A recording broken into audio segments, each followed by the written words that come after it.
Everything is ready. Hatch day is during the coming week. Be ready towards the end of the week, Wednesday to Saturday, to meet hopefully some birds who will be popping out from,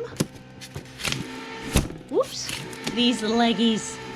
Look at them, aren't they cute? Okay, so what do we have involved here?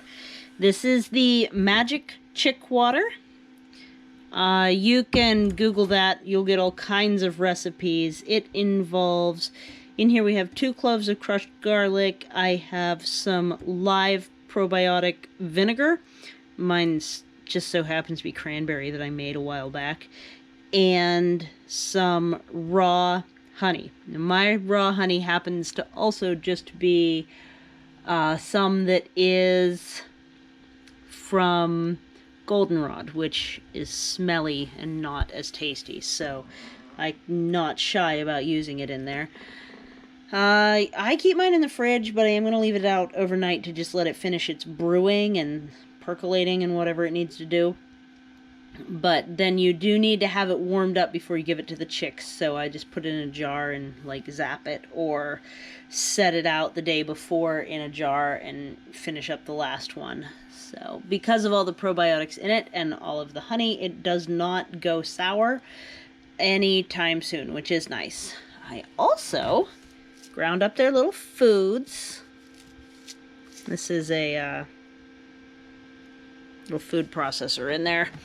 It's not perfect. There's still some pieces that are too big, but by the time they eat through all of that, they'll be able to finish the bigger pieces eventually. It doesn't take them that long to get big enough beaks. They start out about this big, and then by week 2 they're about like that. So it's a fast evolution. So by the time that point comes along, once they're a little bit taller, I immediately start putting their food in this, which stops them from hopping right on in and kicking their food everywhere.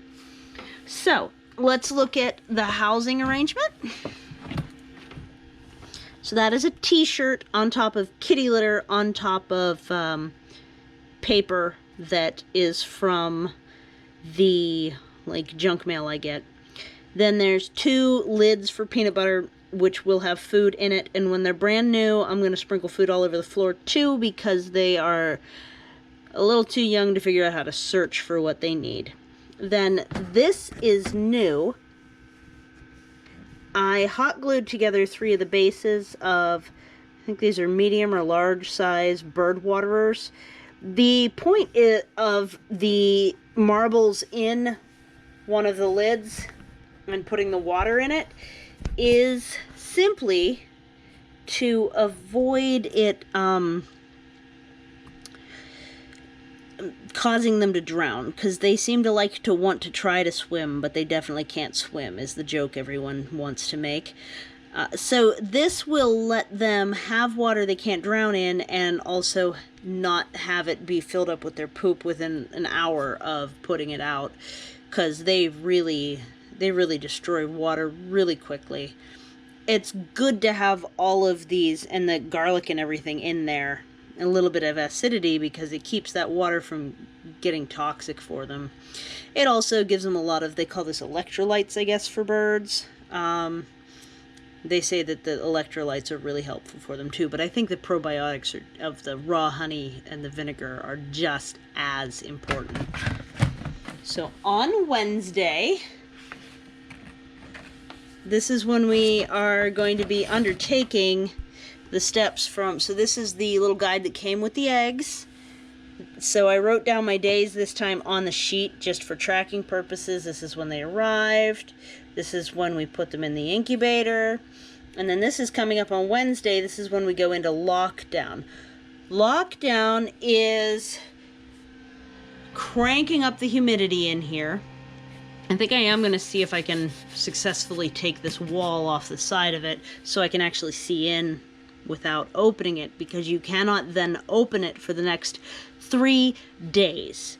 So that's why it's called lockdown. During that period of time, if you do open it, the humidity can drop, and if the humidity drops while someone has pipped, which is having poked a small hole through the shell but not gotten out yet, then you can cause the baby to get stuck without successfully exiting the egg. And I think to some extent that was a problem that I caused, but I also think part of it is that my humidity was so high throughout their incubation last time that they grew too big for their eggs and didn't have enough air to finish pipping. So that's my theory. So here's Wednesday is when we go into lockdown. Last time I did have one bird hatch on the morning after lockdown, which was pretty wild. And then I had 4 more hatch within the 3-day range, and then that was it. So you can leave them in there without food and water, and that is primarily because they just need to finish up what's in their yolk sac. They actually come with quite a bit of food available to them because the mother hen doesn't really get up to feed them while they're still hatching either. She keeps them warm so they can dry off. So it's very similar to what happens in nature. It feels backwards because we're mammals, not birds. We didn't have any egg stuff, so we don't understand it. But yeah, so this is the MyShire sheet that I scribbled all over. I do want to give a little showing of, here we go, of the data that is, let's see, week, here we go. So I didn't even get this a week ago, even though, you know, they've been in there a couple weeks now, just about. So this is a reading of a very steady temperature up here, and then the humidity's been up and down. The average is 46.4, which is a good overall. You want it 40 to 50 during the lead up time, and then you want to crank it up to 65 to 70. But it can't dip low during the hatch, because if it dips low during the hatch, then you're gonna lose the hatchers, because they'll do the same thing as if you opened it. So that's what's coming up next. Everything is ready. I am ready to go, and please do keep an eye on the channel during the end of this coming week, because that's when the babies are going to start to arrive, or if we have a grand disappointment from the hatch. I mean, it's a possibility, and if that's the case, I will let you know right away. See if we can peek in here again real quick. Take another peek. It's going to beep pretty soon because I'm not supposed to hold it open. But, you know, this has been a really good experience this time. I feel a lot more confident with it and a lot less nervous throughout the whole thing.